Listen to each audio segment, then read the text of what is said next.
Tá ligado? Todo mundo tá ouvindo.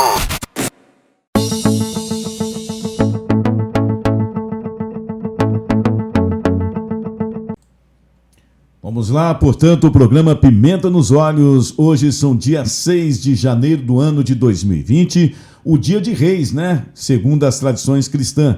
Seria aquele dia em que Jesus Cristo, recém-nascido, recebera a visita de alguns magos do Oriente. A noite do dia 5 de janeiro e a madrugada do dia 6 é conhecida como a Noite de Reis. Nós estamos aqui localizados na cidade de Sete Lagoas, Minas Gerais, de Sete Lagoas para Minas, para o Brasil e para o mundo, com notícias local, estadual, nacional e internacional na nossa análise. Hoje não teremos aqui a visita do nosso amigo, a participação do nosso amigo Marcelo Sander em nosso programa devido a compromisso, mas estamos aí com uma pauta bacana para discutir com vocês, segundo nossos comentários, e nós vamos iniciar aí com essa pauta que tem sido polêmica no ano de 2019. Nós vamos falar aí da novela do IPTU. Pois é, vamos lá. Essa novela que acontece aqui na cidade de Sete Lagoas, nós temos aí como pauta no Primeira Linha Web Rádio, o que saiu no portal primeiralinhaonline.com. Nós começamos o ano na expectativa de se colocar em pauta a questão da cobrança do IPTU, que agora, se aprovado, prevalecerá apenas a cobranças a partir do 2020, os valores a partir de 2020. Como é do conhecimento de todos, a Câmara Municipal de Sete Lagoas não votou o projeto em 2019, que faz os reajustes nos valores cobrados de forma arbitrária e absurda, como nós já explicamos aqui em programas anteriores. Pessoas físicas e jurídicas vêm sendo prejudicadas com as cobranças desproporcionais desde o ano de 2013, na época, o prefeito Márcio Reinaldo, que então colocou o projeto para votação e foi aprovado, valores absurdos em Sete Lagoas. Os que deram entrada na justiça ainda aguardam por decisão judicial, uma vez que tiveram que fazer os depósitos judiciais. Já os que não conseguiram entrar na justiça estão na dívida ativa e poderão perder seus imóveis caso a prefeitura não entre em um novo acordo. Pela nossa análise, a não votação em 2019 foi meramente por questões políticas, tendo tempo os vereadores logicamente tiveram. Mas, para não afetar as suas bases eleitorais, temendo as eleições desse ano, parte dos vereadores preferiu adiar esse imbróglio. Pois é uma situação muito difícil aqui em Sete Lagoas vem passando. Nós estamos aí no período eleitoral, um ano eleitoral, e logicamente em 2019 os vereadores já fizeram essa análise. Nós estamos participando desde há muito desse imbróglio aqui em Sete Lagoas relacionado ao IPTU. Ele foi aumentado de forma abusiva, algumas empresas tiveram seu aumento de até 3.000%. No centro da cidade, imóveis comerciais, por exemplo, tiveram aumento de até 1.000%, o que realmente foi descabido, desproporcional e prejudicou muita gente.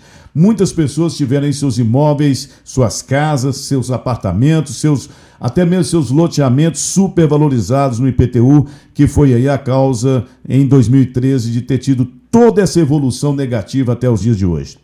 E no ano de 2019, como vocês acompanharam, nós tivemos aí a Câmara de Vereadores recebendo no mês de novembro o protocolo da Prefeitura Municipal, através do prefeito Duírio de Castro, recebendo aí esse novo reajuste. Seriam reajustados aqueles valores cujas cobranças foram abusivas e, logicamente, esses valores eles permaneceram aí nesse ano de 2020, uma vez que nós não tivemos aí por parte da Câmara Municipal de Sete Lagoas uma atuação mais efetiva. Nós tivemos aí uma primeira audiência pública e nessa audiência o que aconteceu? Foi postergado para esse ano a solicitação de uma nova audiência. O que nós chegamos à conclusão é que alguns vereadores realmente mantêm aí os seus interesses pelas suas bases eleitorais, seja no Barreiro, seja no Eldorado, seja em outros bairros da cidade. A preocupação é que não aumente, obviamente, nem coloque de forma justa o IPTU aí dos seus bairros, com medo, com receio de perderem aí as suas bases eleitorais. E nós sabemos que esse medo, na verdade, é politicagem, porque o vereador está aqui para fazer o trabalho pelo povo da cidade e não para simplesmente a sua base eleitoral. Eles deveriam se reunir com suas bases eleitorais e explicar do porquê, caso tenha havido um reajuste para mais no seu bairro, do porquê que isso aconteceu, e os interesses da cidade vão ficando aquém. Não precisa dizer mais uma vez, mas é necessário destacar que algumas empresas estão por fugir de Sete Lagoas. É esse o termo, ir para a cidade vizinha para continuar aí as suas atividades industriais. Uma vez que é impossível, numa cidade sem estabilidade como Sete Lagoas, se colocar algum negócio. Houve, de certa forma, boa vontade por parte do Poder Executivo, através do prefeito Duílio de Castro, que através das reuniões procurou da maneira mais efetiva possível enviar o seu projeto para a Câmara. Alguns vereadores, nós sabemos, estão comprometidos aí em resolver a questão, mas outros estão preocupados mais, volto a dizer, com sua base eleitoral. Esse ano de 2020 é um ano que eles devem se preocupar sim, porque é um ano de eleição. E nós prometemos e nós vamos cumprir. É um ano em que nós cobraremos de cada vereador pela não aprovação desse projeto, pela não atuação do vereador diretamente nessa causa, que não é uma causa do empresários ou das pessoas ricas, como faz questão de destacar os vereadores. É uma causa por Sete Lagoas, não tenha a menor dúvida, porque uma vez fechada a indústria, vocês perderão empregos. Se vocês perdem empregos, logicamente, a cadeia produtiva fechando, fecha-se a cadeia do comércio, fecha-se a cadeia da prestação de serviço, e aí a cidade, obviamente, entra numa crise maior. E nós temos aí, nessa sequência, novidades nas eleições de 2020. Nós temos aí muitas novidades nas eleições de 2020 e nós gostaríamos de fazer alguns destaques em especial aqui. E vamos lá, começando por esse destaque que é importante dizer para vocês, relacionado à política nacional, que de certa forma afeta a política local. Mudança no quadro nacional poderá afetar as eleições municipais. Aqui em Sete Lagoas não tem a menor dúvida. É o caso do PSL em Sete Lagoas e no resto do Brasil, ex-partido do presidente Bolsonaro. O PSL ficou desgastado em todo o Brasil após atitudes de seus líderes contra o presidente Bolsonaro, que agora está fundando um novo partido, que é o Partido Aliança. Em Sete Lagoas, o PSL teria lançado anteriormente seu candidato nas eleições extemporâneas, da qual fora cancelada por decisão do STF. Não estava aí, portanto, essa campanha obtendo o sucesso esperado, mesmo antes da decisão do Bolsonaro de sair do partido. André Longo, que nós vamos aqui colocar a imagem dele, que é essa figura aí, o André Longo, candidato em Sete Lagoas pelo PSL, foi na sequência convidado a sair do partido por decisão dos seus líderes. Isso aconteceu logo após a eleição extemporânea, que não ocorreu. A confusão formada, o PSL em Sete Lagoas sofre o desgaste de sua cúpula local, nacional e principalmente estadual, uma vez que o ministro do Turismo, Marcelo Álvaro Antônio, também estaria envolvido nas denúncias de candidaturas laranja. Assim sendo, as eleições para prefeito em Sete Lagoas, nesse ano de 2020, não terá dessa vez o apoio da onda Bolsonaro. Pois é, todos nós sabemos aí que o Marcelo Álvaro Antônio estaria envolvido aí, segundo as denúncias, nessa questão de candidaturas laranja. Isso realmente tem desgastado, trago aí um desgaste muito grande no PSL a nível nacional, estadual e que afetou demais também aqui a questão local, através do PSL e o seu comando local. O que nós podemos afirmar, logicamente, é que em Sete Lagoas em especial, após ter acontecido, como afirmamos aqui, a não ocorrência das eleições extemporâneas, houve aí um desgaste na cúpula do PSL local, o que trouxe aí, portanto, aí a exclusão do seu quadro do André Longo, filho do pastor Alcides, que também é vereador em Sete Lagoas. Não sabemos qual será o destino do André, sabemos que ele já passou por vários partidos e sempre aproveitou aí dessas ondas partidárias, como foi a onda do Antony Gorantinho, agora a onda aí do Bolsonaro, cujo partido não terá como aproveitar novamente. Desculpe. Mas então é isso aí, minha gente. Nós temos aí, portanto, uma eleição e demais partidos disputando aí em Sete Lagoas e deve ser os mesmos, Nós teremos aí algumas pessoas de novidades, entre elas nós queremos destacar aí, obviamente, o atual prefeito Duílio de Castro, que obviamente estaria concorrendo aí à sua reeleição. Ele que era vice do Leone Maciel, estaria aí concorrendo aí nas eleições de 2020, que seria novidade. Os demais nós já sabemos, praticamente serão os mesmos que disputaram anteriormente, com exceção do PSL, que possivelmente deverá apresentar aí um novo candidato. Sabemos que terá muitas dificuldades, uma vez que não estará mais aproveitando a onda Bolsonaro e o seu discurso bolsonarista foi por água abaixo após o próprio candidato Jair Bolsonaro ter se desligado do partido. Essa é a situação de Sete Lagoas e vamos aguardar esse imbróglio também para ver o que acontece. Vamos passar agora para a nossa pauta estadual. Saiu no jornal O Tempo. E nós aqui do Pimenta nos Olhos, no Primeira Linha Web Rádio, teremos que destacar essa matéria muito interessante, né? Ela diz o seguinte: políticos mineiros devem 9 milhões ao Tesouro Nacional. Valor se refere apenas às dívidas ativas atualmente em cobrança. Fazem parte da lista 69 prefeitos, 4 deputados estaduais e 1 deputado federal. Olha só, essa matéria foi do Tiago Alves e ela saiu no dia de hoje, no jornal O Tempo. Vamos ler a matéria do Tiago, que vale a pena nós darmos aí um destaque. Pouco mais de 80 dias depois de o presidente Jair Bolsonaro assinar a medida provisória do contribuinte legal, que incentiva a regularização de dívidas com a União, dezenas de políticos mineiros com mandato em exercício ainda acumulam débitos com o Tesouro Nacional que superam 9 milhões. O valor se refere apenas a dívidas ativas atualmente em cobrança, ou seja, não entram na lista das que foram negociadas, parceladas ou que estejam em discussão judicial. O levantamento foi feito por O Tempo a partir do cruzamento de informações da Procuradoria-Geral da Fazenda Nacional e do Tribunal Superior Eleitoral. Ao todo, 69 prefeitos, 4 deputados estaduais e 1 deputado federal integram aí a lista de devedores da União e do FGTS. O campeão no ranking é o prefeito de Patis, no norte de Minas. O nome dele é Valmir Moraes, do PTB, com 3 milhões em dívida. O montante dividido em 19 processos tributários representará 33% do total dos débitos dos políticos mineiros com o Tesouro. O único deputado federal da lista, Léo Mota, do PSL, tem um débito com a União de R$ 22.293,39 por conta de dívidas tributárias. Os 3 deputados estaduais com débitos informados pela PGFN são o professor Creiton, do PSB, com 189 mil, Vigílio Guimarães, do PT, com 52 mil e Coronel Sandro, do PSL, com R$ 725,19. O devedor com má-fé na mira da União também vai ter aí, o seu dia contado.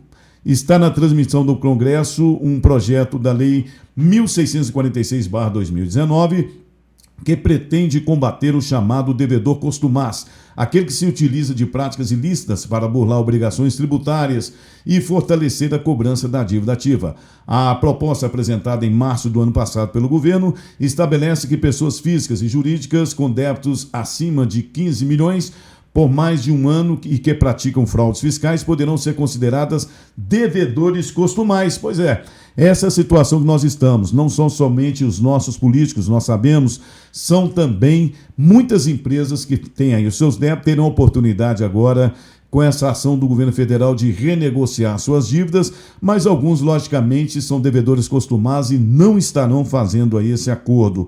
Então, logicamente, o Congresso Nacional tramitando aí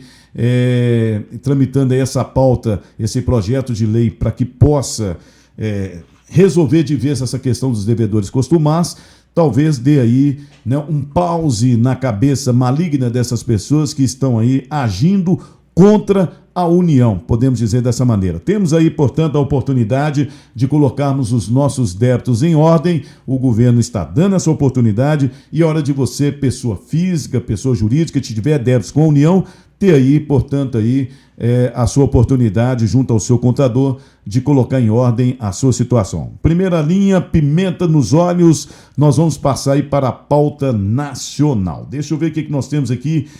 Pauta nacional, é muito interessante esse assunto que nós vamos discutir aqui agora. Diz respeito ao nosso ministro presidente da casa, Dias Toffoli. Pois é, essa foi capa da NSC Total, publicada no dia 1, a matéria de Moacir Pereira, e nós fazemos questão aqui de passar para vocês essa questão do que acontece no nosso Supremo Tribunal. Dias Toffoli, decisão a favor das seguradoras e contra a população. Nós temos aí a questão do seguro DPVAT. E olha só o presente de finalzinho de ano que o Dias Toffoli, né, ex-advogado do PT, atualmente considerado como advogado das seguradoras, trouxe para nós. O presidente do Supremo Tribunal Federal, STF, ministro Dias Toffoli, tomou mais uma decisão contrária ao interesse popular e a favor das empresas seguradoras. Ele acolheu o liminar da seguradora Líder para suspender o efeito da resolução do Conselho Nacional de Seguros Privados, SNSP, vinculado ao Ministério da Economia, que reduziu os valores do seguro DPVAT. O presidente do STF entendeu que a norma expedida pelo governo foi uma maneira de esvaziar a decisão do Supremo que derrubou a MP de Jair Bolsonaro, que pretendia extinguir o pagamento do tributo a partir de 2020. O presidente da República assinou no dia 11 de novembro a medida provisória que extinguia o seguro obrigatório DPVAT e o DPEM a partir do ano de 2020. O primeiro previa a indenização nos acidentes de trânsito e o segundo atendia os danos causados em vítimas de embarcações. Segundo o Planalto, a medida objetivava evitar as fraudes e reduzir a despesa do setor público em vários ministérios. O Supremo Tribunal, contudo, decidiu suspender a medida provisória em julgamentos virtuais e a jato nos dias 19 e 20 de novembro. Com isso, voltou a valer a cobrança do seguro obrigatório. Obrigado, STF. Voltou a valer, mais uma vez, as suas decisões de legislando pelo Brasil. Ato seguinte, o Conselho Nacional de Seguros Privados aprovou no dia 27 de novembro a redução dos valores a serem pagos na contratação do seguro obrigatório de danos pessoais causados por veículos automotores de via terrestre, o DPVAT. Em 2020, o custo para o proprietário de carro será de R$ 5,23. O novo valor representa uma queda de 67,7% em relação ao cobrado em 2019. No caso das motos, a redução ainda é maior. O preço do seguro praticado é de R$ 12,30, é de 85,4%, menor do que o praticado nesse ano. A redução drástica dos valores também se observa nas demais categorias. O preço para ônibus com frete será de R$ 10,57, para ônibus sem frete de R$ 8,11 e para caminhões de R$ 5,78. Os conselheiros também aprovaram a realização de um estudo acerca ao fim do monopólio. Atualmente, os valores acumulados por meio do DPVAT são administrados unicamente pela seguradora Líder, criada em 2007 com um consórcio das seguradoras responsáveis pela garantia das indenizações. Agora vamos falar da revogação. Na véspera de Natal, o presidente Dias Toffoli anulou também essa redução nos preços do seguro obrigatório, retornando tudo à situação anterior, com prejuízos financeiros a todos os proprietários de veículos do Brasil. Pois é, minha gente, essa é mais uma decisão que nós fazemos questão de comentar aqui no Primeira Linha Web Rádio. Infelizmente, nós temos aí uma Corte Suprema que vem tomando decisões que realmente não são do interesse popular. Dias Toffoli, nós já sabemos já das suas decisões juntamente com os ministros, que são aquela pauta do quando prende e solta. Dias Toffoli faz parte aí desses ministros que estão colocados entre os mais odiados do Brasil. Se você fizer hoje uma pesquisa em todas as redes sociais, se você fizer hoje uma pesquisa bem direcionada, relacionada à Corte Suprema, você vai ver que salva ali pelo menos, no máximo, 5 ministros que têm aí feito uma contribuição efetiva e feito papel decisivo para o bem da nação. Mas desde do prisão em segunda instância, que o Brasil já tomou aí a sua decisão de não mais acreditar na nossa Corte Suprema. Se não houver uma mudança drástica no futuro, principalmente no fato de como se elege aí um ministro da Corte Suprema, ao invés de ser indicado por um presidente da República, que ele seja pela meritocracia, que seja um juiz que venha ocupar o poder pela meritocracia e não por indicação. Então nós teremos sempre aí um Brasil nas mãos de uma Corte Suprema. O que eu disse, eu repito, hoje nós estamos vivendo numa ditadura judiciária. O judiciário hoje é ditador, ele hoje legisla, e se ele legisla, a culpa é da nossa Câmara dos Deputados, dos nossos senadores e dos nossos deputados federais, que ao invés de fazer o seu papel com coragem decisiva, não o fazem, deixando que a Corte Suprema decida por eles. Nós temos aí várias medidas que poderiam ter sido tomadas, que não são tomadas. por receio, por medo ou mesmo por comprometimento de alguns dos nossos senadores e deputados. O Brasil é uma vergonha em sua casa legislativa, em sua casa judiciária e, por que não dizer, em muitas casas executivas Brasil afora. Nós temos aí um novo governo que está lutando para trazer melhoras. Essa questão do DPVAT é uma questão seríssima. As fraudes são imensas, são bilhões concentrados na mão de poucas pessoas, de poucas seguradoras, entre elas a seguradora Líder, que está aí, logicamente, comandando todo esse esquema para que voltasse tudo como era antes no quartel de Dantes. Essa é a situação do Brasil. 2020 é a oportunidade que nós teremos aí para mudar a nível municipal, prefeitos e vereadores. Mas em 2022 teremos mais uma vez a oportunidade de mudar também a nível federal e que mais uma vez pese sobre a consciência de cada um de vocês brasileiro que é necessário realmente fazermos a mudança. A pimenta nos olhos hoje vai para o Dias Toffoli, ex-advogado do PT e hoje considerado aí pela mídia, pelas redes sociais como advogado das seguradoras. Esse é o presente que ele nos deu no finalzinho do ano, aliado aí com o Moraes, né? Com o ministro Moraes, Alexandre de Moraes, que é outro que tem feito aí que tem trago aí alguns presentes de grego para todo o nosso Brasil. Vamos mudar de pauta agora, vamos para a nossa pauta internacional. E na pauta internacional nós queremos falar de um caso que vem aí abalando a política internacional e nós temos aí alguns fatos que nós gostaríamos de destacar para vocês e esses fatos eles foram destacados aí pelo portal G1, né? Os 10 fatos que marcaram a tensão entre Estados Unidos e Irã no último final de semana, né? Após o ataque dos Estados Unidos matar o segundo ano mais poderoso do Irã, Trump e iranianos trocam ameaças, funeral atrai multidão, está acontecendo nesse momento no Irã, um intenso funeral que vão durar aí 3 dias, né? E o acordo nuclear foi rompido e outros líderes mundiais, né, buscam aí o diálogo esse que vai ser meio difícil no andar da carruagem. Mas vamos lá. Vamos começar quando os Estados Unidos mataram o general Soleimani, né? O Qasem Soleimani, segundo o homem mais poderoso do Irã, morreu em um ataque nos Estados Unidos na quinta-feira, no dia 2. O ataque com um drone em Bagdá, no Iraque, também matou Abu Mahdi al-Mohads, líder de uma milícia iraquiana pró-Irã. Soleimani era o chefe da unidade de elite do Exército Revolucionário do Irã. O ataque foi ordenado por Donald Trump, presidente dos Estados Unidos, e considerado gravíssimo por Teherã.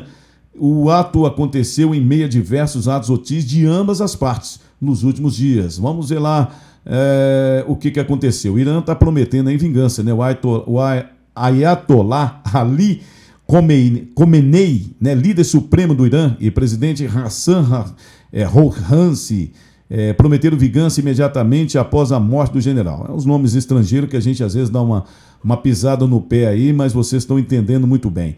Pimenta nos olhos dos outros é refresco. E veja o que é que o Irã falou. Se Deus quiser, sua obra e seu caminho vão parar aqui, e a vingança implacável espera os criminosos que encheram de mãos com o seu sangue e as outros mártires, afirmou Ayatollah Khamenei, né? Ele que antigamente era o Khomeini, agora é Khamenei, né? O Trump diz o objetivo vai parar a guerra. O Trump, logicamente, está dizendo que foi necessário o ataque para conter o terror e que não quer começar uma nova guerra no Oriente Médio. Soleimani articulou um eixo de aliança do Irã no Oriente Médio, como a Síria, Iraque, e para os Estados Unidos ele promovia aí o terrorismo e planejava aí novos ataques. E disse o seguinte: atuamos ontem à noite para parar uma guerra. Não tomamos medidas para iniciar uma guerra, afirmou Trump no primeiro pronunciamento ao público sobre a morte do Soleimani. E nessa brincadeira, nesse imbróglio todo, o petróleo sobe. O preço do petróleo atingiu nessa sexta maior nível desde abril de 2019.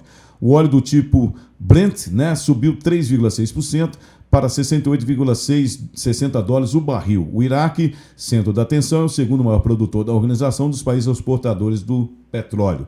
E nesse momento, como eu disse, acontece lá no Irã um funeral e ele atraiu multidões. Dezenas de milhares de pessoas foram às ruas para o funeral do Soleimani, que começou no sábado, dia 4, e passa por 6 cidades do Iraque e do Irã durante 4 dias. No sábado e no domingo, o funeral teve a comoção e gritos nos Estados Unidos, né? O funeral que tem acontecido aí lá no Irã. E os foguetes no Iraque, veja bem, no sábado ataques de foguete atingiram a base militar que abriga americanos no Iraque, na zona verde de Bagdé, onde ficaram as embaixadas perto da representação dos Estados Unidos. No domingo, mais foguetes atingiram a zona verde, como ninguém morreu. Esses ataques têm efeito simbólico e não menores do que a reação que os analistas dizem que pode acontecer por todo o reino lá do Oriente Médio. No 7, nós destacamos o que foi que aconteceu. Trump ameaça novos e lindos armamentos. Olha só, o Trump subiu o tom na noite de sábado, dia 4, e disse em uma rede social que tem na mira 52 alvos no Irã e que não hesitará em atacar nos casos os iranianos atingem algum alvo americano. Ele diz que tem os maiores e melhores equipamentos militares do mundo e que seus novos armamentos é fruto de um investimento de 2 trilhões de dólares e que, se necessário, atingirá o Irã com mais força do que nunca. E no domingo, dia 5, que foi ontem, ele voltou a fazer ameaças com uma rede social, ataque desproporcional. Pois é, e o Irã duvida que Trump rampa o compromisso. Irã duvida que Trump, duvida de Trump e rompe o compromisso nuclear. Por seu lado, o Irã disse duvidar de Trump tenha coragem de cumprir suas ameaças e que, se houver um conflito, irá atacar as bases militares americanas. O governo do Irã também anunciou que não cumprirá mais o seu acordo de enriquecimento de urânio, ou seja, preparando aí a sua bomba atômica. Enquanto isso, o parlamento do Iraque pede a retirada das tropas americanas e no 10 os líderes mundiais tentam evitar a escalada. Olha, minha gente, nós estamos diante aí de um conflito internacional e não resta a menor dúvida que esse conflito que envolve esses dois líderes mundial, que seria o Ayatollah e seria o Donald Trump, está preocupando o mundo. O petróleo subiu, as bolsas de valores em sua maioria em vários países caiu drasticamente, e a tendência é o preço do petróleo subir. Aqui no Brasil, logicamente, será afetado pela alta do dólar, com o aumento do gás de cozinha, com o aumento da gasolina, com o aumento do transporte, enfim. Uma crise dessa desproporcional afeta todo o mundo civilizado. Nós sabemos que o Irã é um país que tem abrigado terroristas, que tem suas elites terroristas espalhado o terror mundo afora.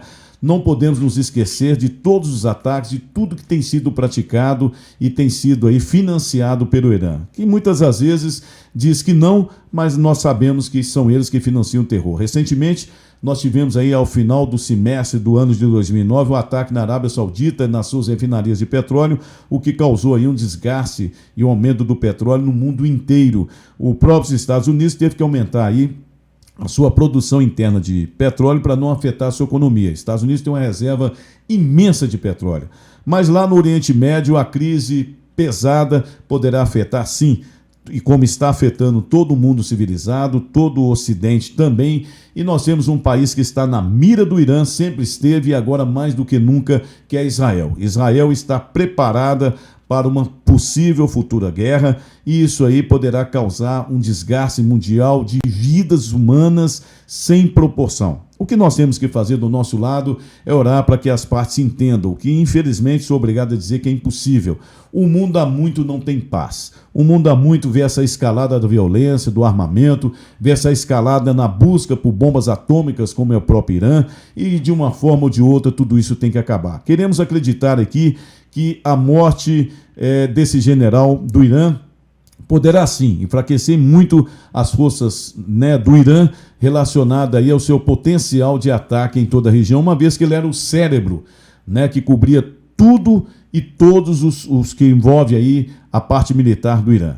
Nós temos aí uma expectativa realmente não muito positiva para os próximos dias. É necessário que cada um de nós nos preparemos e, acima de tudo, para nós que somos cristãos, oremos. Oremos para o verdadeiro Deus, que não é um Deus de guerra, é um Deus de paz. Oremos para que o mundo um dia se entenda. É nessas horas que eu gostaria de ver pessoas ligadas à esquerda dizer o que verdadeiramente pensam, não como aquela idiota daquela atriz, que eu nem faço questão de dizer o nome americana, que pediu desculpa em nome de metade do povo americano ao povo do Irã. Não tem que pedir desculpa. A desculpa teria que vir das duas partes, não de uma só.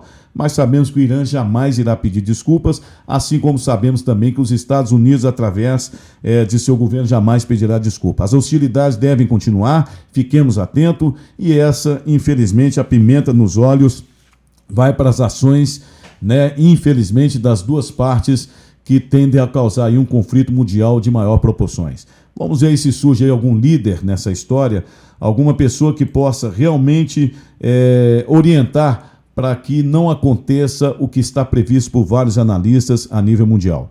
Pimenta nos Olhos fica hoje, na próxima semana estaremos de volta, possivelmente aí com Marcelo Sander novamente conosco. Queremos deixar aqui o nosso forte abraço. Essas são análises pessoais nossas aqui do Primeira Linha Web Rádio, no nosso programa Pimenta nos Olhos. Fiquem com Deus, porque graças a ele a vida continua. Forte abraço a todos. Vamos lá.